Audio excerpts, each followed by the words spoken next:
Hi, this is Sean from Time and Talk. So I wanted to make a video about a couple of like underappreciated Cartier watches, precious metal ones. As I've said many times before on this channel, sorry, washing machine, interesting. Um, I love Cartier. I haven't got an unlimited budget, so I'm always interested to find kind of ones that are a little bit maybe less popular and therefore a little bit less expensive. And I have done.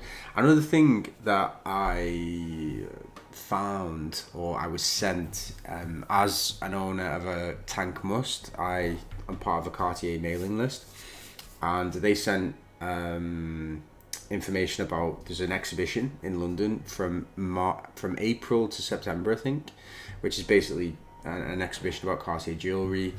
Obviously, it'll be watches and other things, which would be really good. I mean, I'm going to try and go because, like, some of these watches I'd never get to experience in the flesh, really.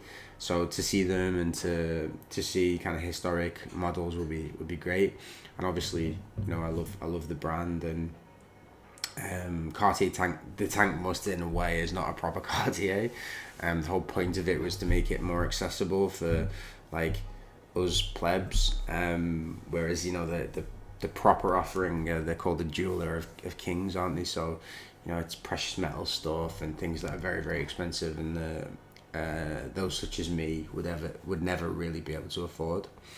So so that event is coming up in April. So the two watches, they're both yellow gold. You may or may not have heard of them already. I just come across them when I was browsing. The first one's called an arcade, arcade maybe in French, and it's I imagine this is designed to be a ladies' watch, so it's kind of an oval watch, so it's not round. It's not the traditional kind of Cartier square, if you like.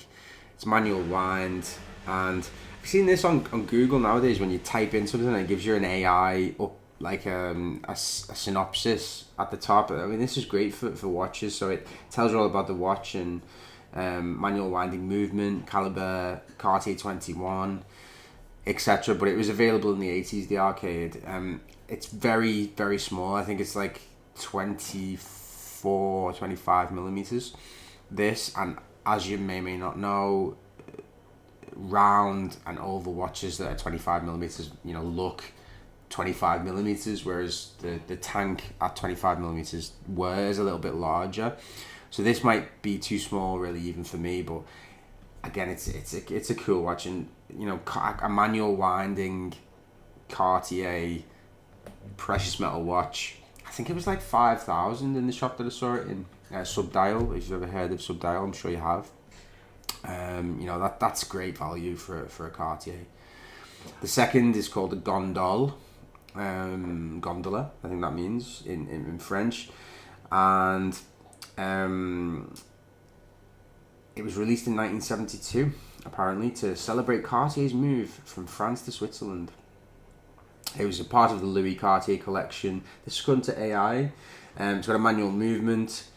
I don't know what size this one is, but it's more of a traditional kind of Cartier shape. It's like rectangular, but with kind of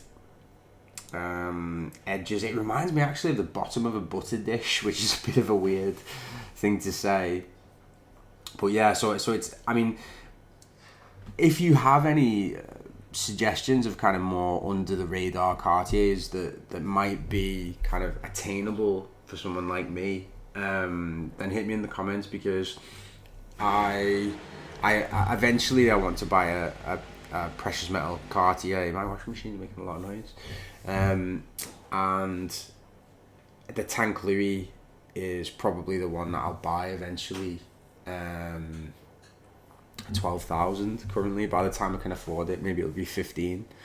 I would really like a Santos as well, older generation two-tone Santos, an automatic one. But yeah, if you know of any other Cartiers that are a bit more under the radar that I'd be able to maybe be more affordable for someone like me, hit us in the comments. Yeah, so just introducing those two Cartiers for you guys who didn't know about them, but if you did, Hope you enjoyed the video. If you like the channel, please subscribe. Thanks very much for watching. Bye bye.